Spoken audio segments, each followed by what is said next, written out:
श्रीकृष्णकवचम् प्रणम्य देवं विप्रेशं प्रणम्य च सरस्वतीं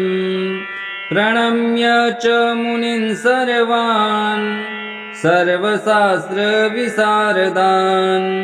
श्रीकृष्णकवचं वक्ष्ये श्रीकीर्तिविजयप्रदम्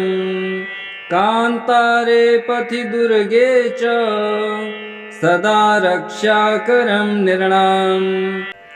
स्मृत्वा नीलाम्बुदश्यामं नीलकुञ्चितकुन्तलं बहिर्पिच्छलसन्मौलिं शरच्चन्द्रनिभाननं राजीवलोचनं राजत् वेणुना भूषिताधरं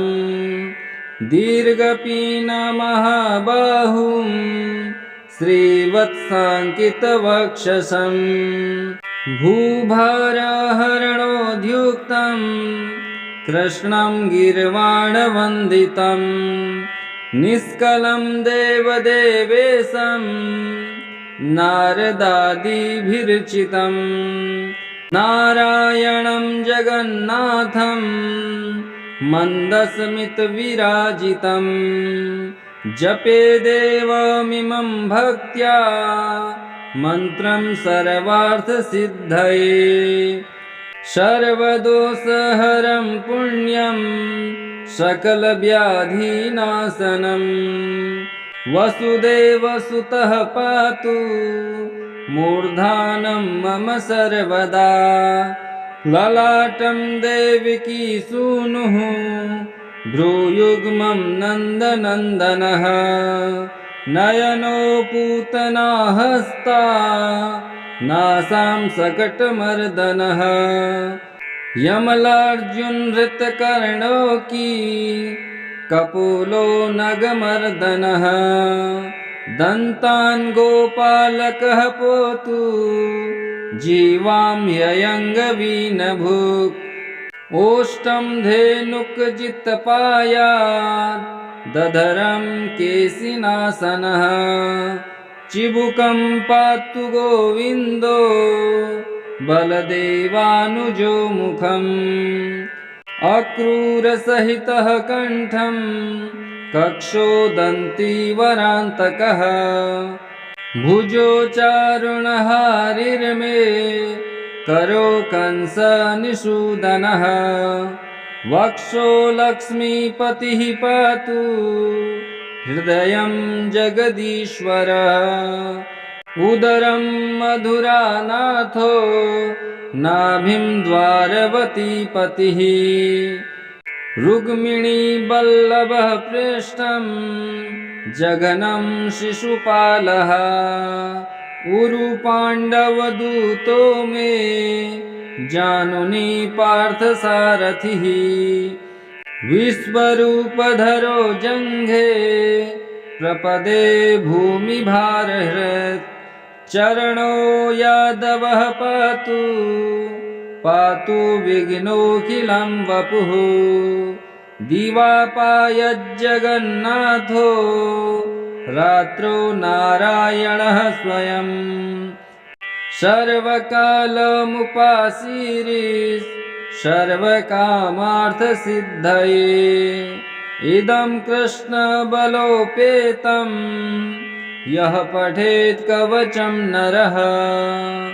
सर्वदार्तिर्भयान्मुक्तः कृष्णभक्तिं समाप्नुयात् प्रणम्य देवं विप्रेशं प्रणम्य च सरस्वतीं प्रणम्य च मुनीन् सर्वान्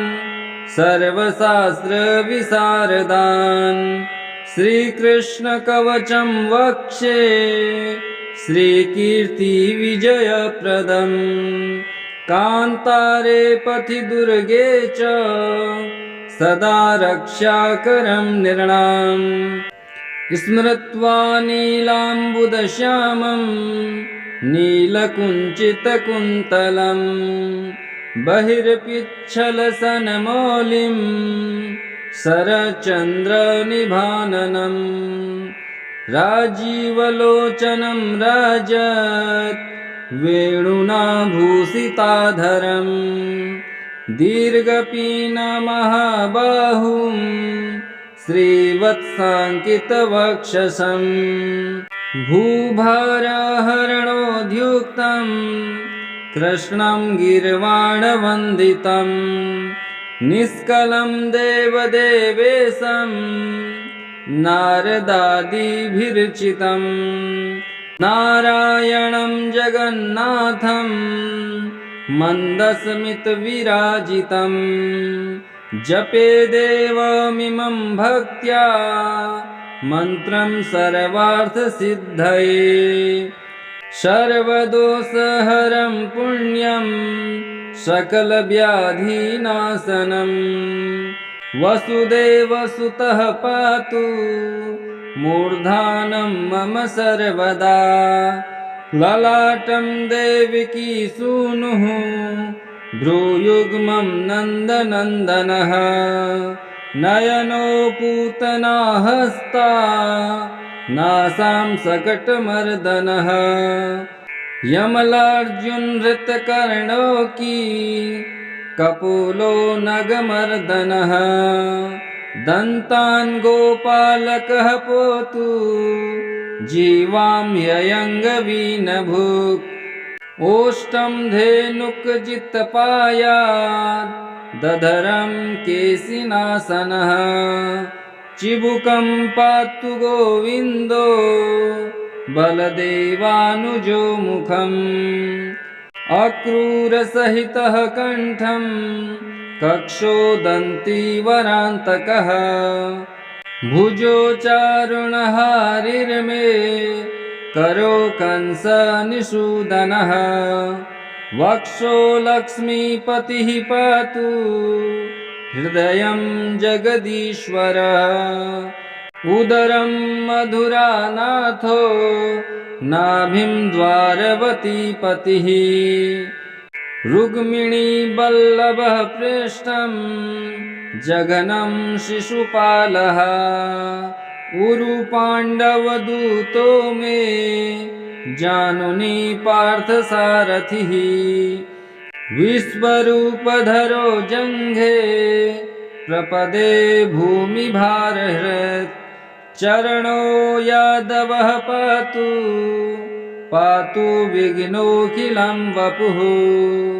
दिवापायज्जगन्नाथो रात्रौ नारायणः स्वयं सर्वकालमुपासीरिस् सर्वकामार्थसिद्धये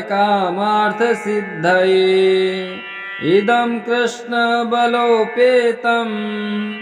यः पठेत् कवचं नरः सर्वदार्तिर्भयान्मुक्तः कृष्णभक्तिं समाप्नुयात् प्रणम्य देवं विप्रेशं प्रणम्य च सरस्वतीं प्रणम्य च मुनीन् सर्वान् सर्वशास्त्रविशारदान् श्रीकृष्णकवचं वक्षे श्रीकीर्तिविजयप्रदम् कान्तारे पथि दुर्गे च सदा रक्षाकरं नृणाम् स्मृत्वा नीलाम्बुदश्यामं नीलकुञ्चितकुन्तलं बहिर्पिच्छलसन्मौलिं शरच्चन्द्रनिभाननम् राजीवलोचनं राजत् वेणुना भूषिताधरम् दीर्घपीनमहाबाहुं श्रीवत्साङ्कितवक्षसं भूभारहरणोद्युक्तं कृष्णं गीर्वाणवन्दितं निष्कलं देवदेवेशं नारदादिभिर्चितं नारायणं जगन्नाथं मन्दस्मितविराजितं जपे देवमिमं भक्त्या मन्त्रं सर्वार्थसिद्धये सर्वदोषहरं पुण्यं सकलव्याधिनाशनं वसुदेवसुतः पातु मूर्धानं मम सर्वदा ललाटं देवकी सूनुः भ्रूयुग्मं नन्दनन्दनः नयनो पूतना हस्ता नासां सकटमर्दनः यमलार्जुनहृतकर्णो की कपोलो नगमर्दनः दन्तान् गोपालकः पोतु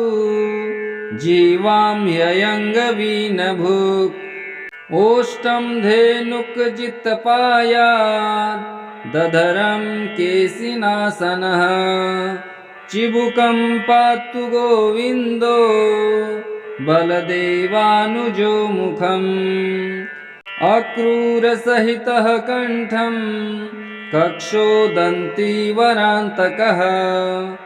भुजो चारुणहारिर्मे करो कंसनिषूदनः वक्षो लक्ष्मीपतिः पातु हृदयं जगदीश्वर उदरं मधुरानाथो नाभिं द्वारवतीपतिः रुक्मिणीवल्लभः प्रेष्ठं जघनं शिशुपालः उरुपाण्डवदूतो मे जानुनी पार्थसारथिः विश्वरूपधरो जङ्घे प्रपदे भूमिभारहृत् चरणो यादवः पातु पातु विघ्नोऽखिलं वपुः दिवापायज्जगन्नाथो रात्रौ नारायणः स्वयं सर्वकालमुपासीरिस् सर्वकामार्थसिद्धये इदं कृष्णबलोपेतं यः पठेत् कवचं नरः सर्वदार्तिर्भयान्मुक्तः कृष्णभक्तिं समाप्नुयात् प्रणम्य देवं विप्रेशं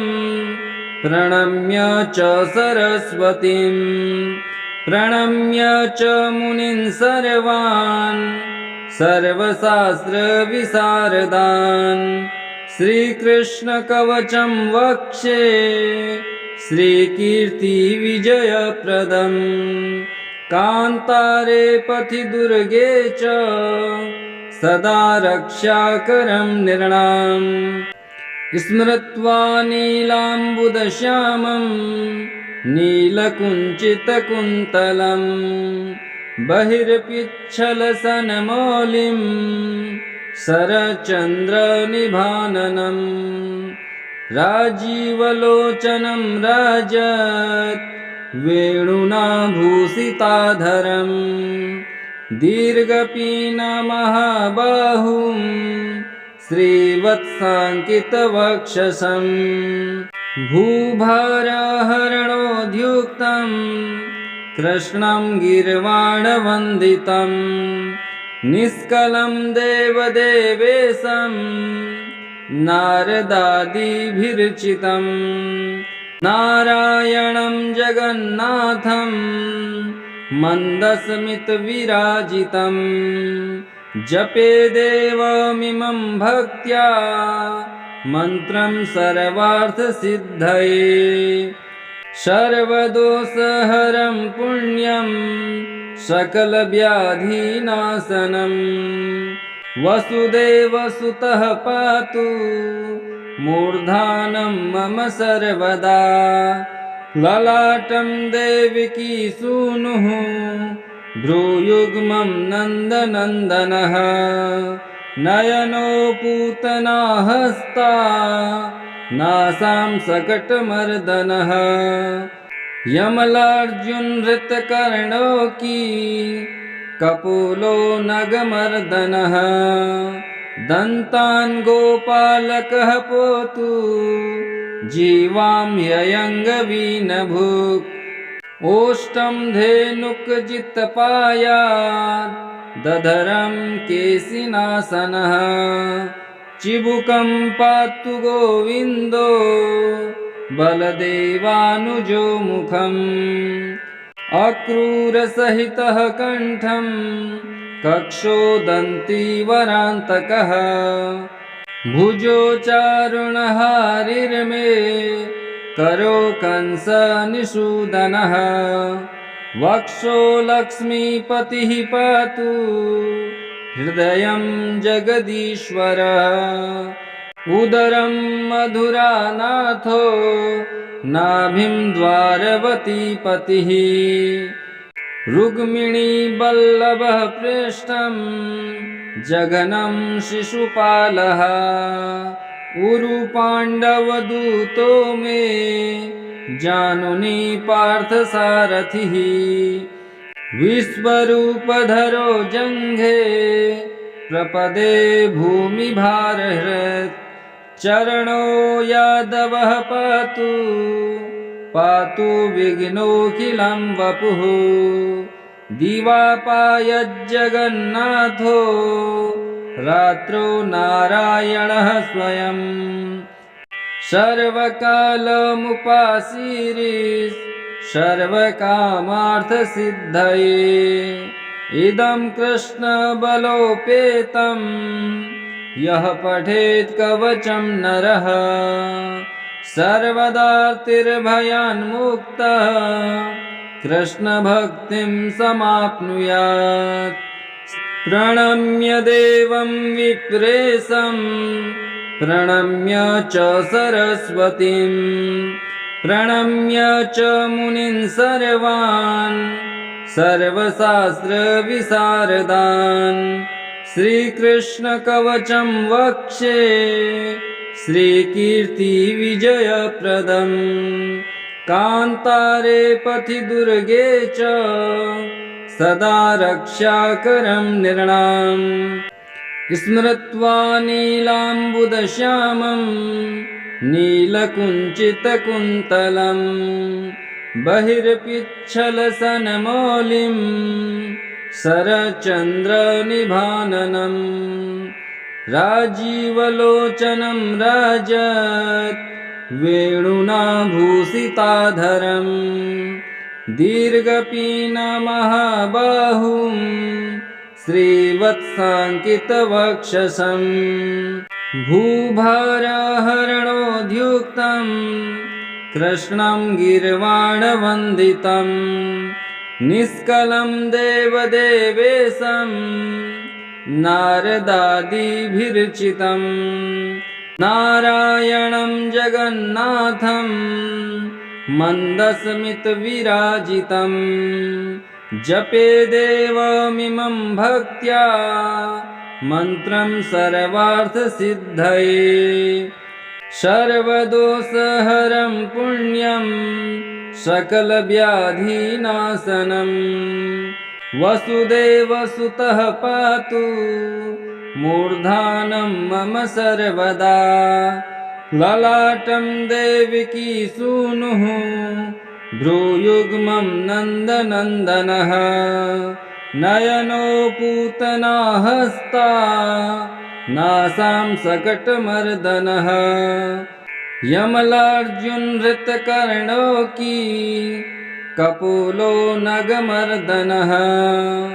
दन्तान् गोपालकः पोतु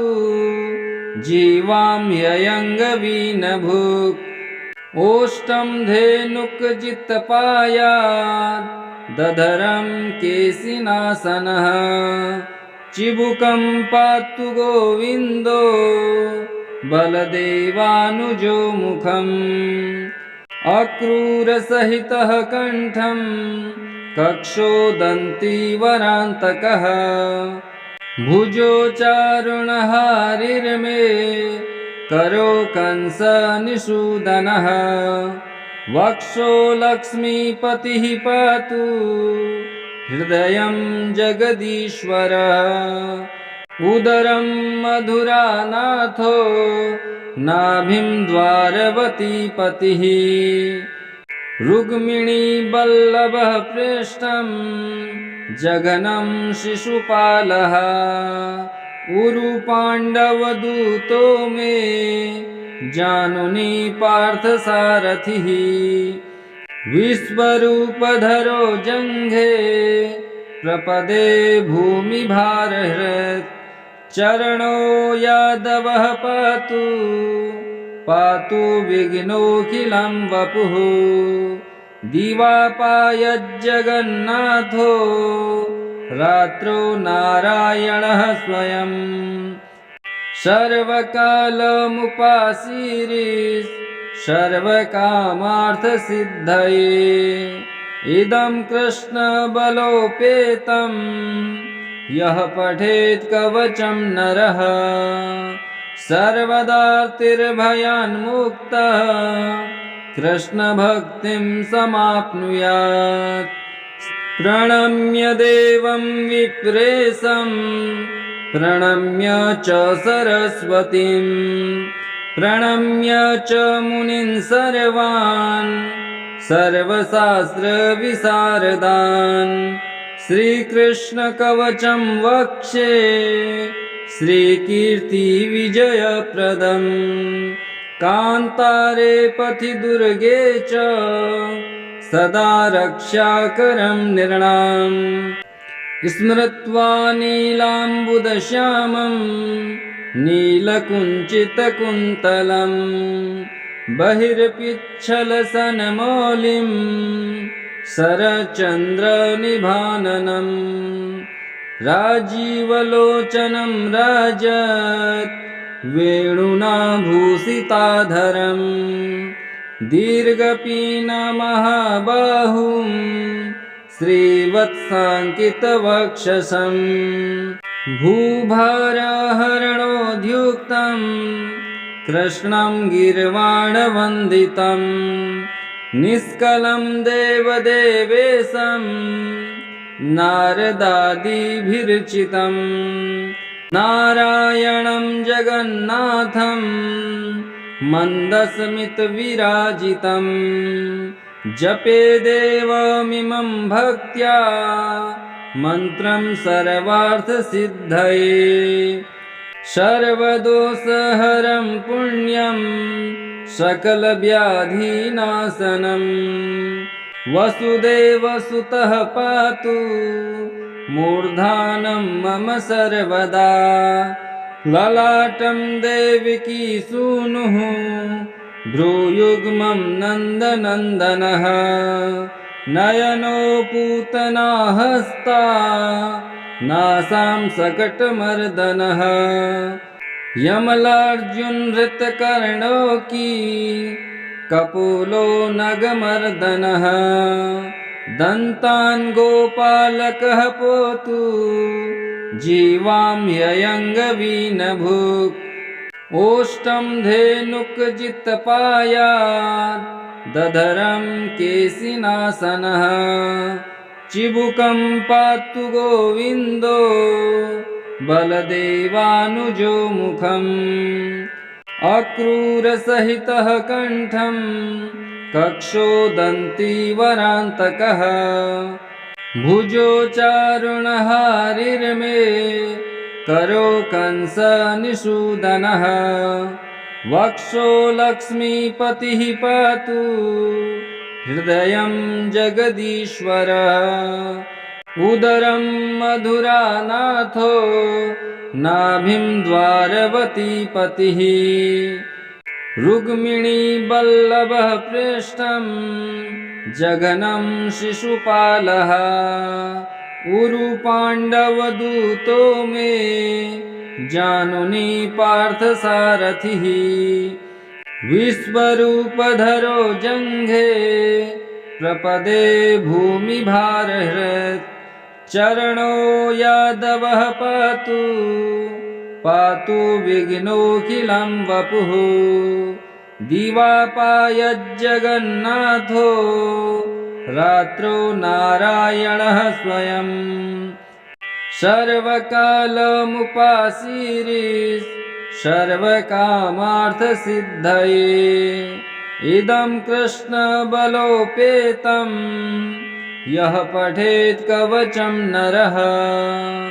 सर्वदार्तिर्भयान्मुक्तः कृष्णभक्तिं समाप्नुयात् प्रणम्य देवं विप्रेशं प्रणम्य च सरस्वतीं प्रणम्य च मुनीन् सर्वान् सर्वशास्त्रविशारदान् श्रीकृष्णकवचं वक्ष्ये श्रीकीर्तिविजयप्रदम् कान्तारे पथि दुर्गे च सदा रक्षाकरं नृणाम् स्मृत्वा नीलाम्बुदश्यामं नीलकुञ्चितकुन्तलं बहिर्पिच्छलसन्मौलिं शरच्चन्द्रनिभाननम् राजीवलोचनं राजत् वेणुना भूषिताधरम् दीर्घपीनमहाबाहुं श्रीवत्साङ्कितवक्षसं भूभारहरणोद्युक्तं कृष्णं गीर्वाणवन्दितं निष्कलं देवदेवेशं नारदादिभिर्चितं नारायणं जगन्नाथं मन्दस्मितविराजितं जपे देवमिमं भक्त्या मन्त्रं सर्वार्थसिद्धये सर्वदोषहरं पुण्यं सकलव्याधिनाशनं वसुदेवसुतः पातु मूर्धानं मम सर्वदा ललाटं देवकी सूनुः भ्रूयुग्मं नन्दनन्दनः नयनो पूतना हस्ता नासां सकटमर्दनः यमलार्जुनहृतकर्णो की कपोलो नगमर्दनः दन्तान् गोपालकः पोतु जीवां ययङ्गवीनभुक् ओष्टं धेनुकजित्पायात् दधरं केशिनाशनः चिबुकं पातु गोविन्दो बलदेवानुजो मुखम् अक्रूरसहितः कण्ठं कक्षोदन्तीवरान्तकः भुजोचारुणहारिर्मे करो कंसनिषूदनः वक्षो लक्ष्मीपतिः पातु हृदयं जगदीश्वरः उदरं मधुरानाथो नाभिं द्वारवतीपतिः रुक्मिणीवल्लभः प्रेष्ठं जघनं शिशुपालः उरुपाण्डवदूतो मे जानुनी पार्थसारथिः विश्वरूपधरो जङ्घे प्रपदे भूमिभारहृत् चरणो यादवः पातु पातु विघ्नोऽखिलं वपुः दिवापायज्जगन्नाथो रात्रौ नारायणः स्वयं सर्वकालमुपासीरिस् सर्वकामार्थसिद्धये इदं कृष्णबलोपेतं यः पठेत् कवचं नरः सर्वदार्तिर्भयान्मुक्तः कृष्णभक्तिं समाप्नुयात् प्रणम्य देवं विप्रेशं प्रणम्य च सरस्वतीं प्रणम्य च मुनीन् सर्वान् सर्वशास्त्रविशारदान् श्रीकृष्णकवचं वक्ष्ये श्रीकीर्तिविजयप्रदम् कान्तारे पथि दुर्गे च सदा रक्षाकरं नृणाम् स्मृत्वा नीलाम्बुदश्यामं नीलकुञ्चितकुन्तलं बहिर्पिच्छलसन्मौलिं शरच्चन्द्रनिभाननं राजीवलोचनं राजत् वेणुना भूषिताधरं दीर्घपीनमहाबाहुं श्रीवत्साङ्कितवक्षसं भूभारहरणोद्युक्तं कृष्णं गीर्वाणवन्दितं निष्कलं देवदेवेशं नारदादिभिर्चितं नारायणं जगन्नाथं मन्दस्मितविराजितं जपे देवमिमं भक्त्या मन्त्रं सर्वार्थसिद्धये सर्वदोषहरं पुण्यं सकलव्याधिनाशनं वसुदेवसुतः पातु मूर्धानं मम सर्वदा ललाटं देवकी सूनुः भ्रूयुग्मं नन्दनन्दनः नयनो पूतना हस्ता नासां सकटमर्दनः यमलार्जुनहृतकर्णो की कपोलो नगमर्दनः दन्तान् गोपालकः पोतु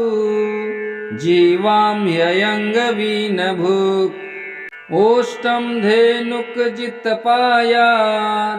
दधरं केशिनाशनः चिबुकं पातु गोविन्दो बलदेवानुजो मुखम् अक्रूरसहितः कण्ठं कक्षोदन्तीवरान्तकः भुजो चारुणहारिर्मे करो कंसनिषूदनः वक्षो लक्ष्मीपतिः पातु हृदयं जगदीश्वर उदरं मधुरानाथो नाभिं द्वारवतीपतिः रुक्मिणीवल्लभः प्रेष्ठं जघनं शिशुपालः उरुपाण्डवदूतो मे जानुनी पार्थसारथिः विश्वरूपधरो जङ्घे प्रपदे भूमिभारहृत् चरणो यादवः पातु पातु विघ्नोऽखिलं वपुः दिवापायज्जगन्नाथो रात्रौ नारायणः स्वयं सर्वकालमुपासीरिस् सर्वकामार्थसिद्धये इदं कृष्णबलोपेतं यः पठेत् कवचं नरः सर्वदार्तिर्भयान्मुक्तः कृष्णभक्तिं समाप्नुयात् श्रीकृष्णकवचं श्रीकृष्णार्पणमस्तु। ॐ श्रीकृष्णाय नमः।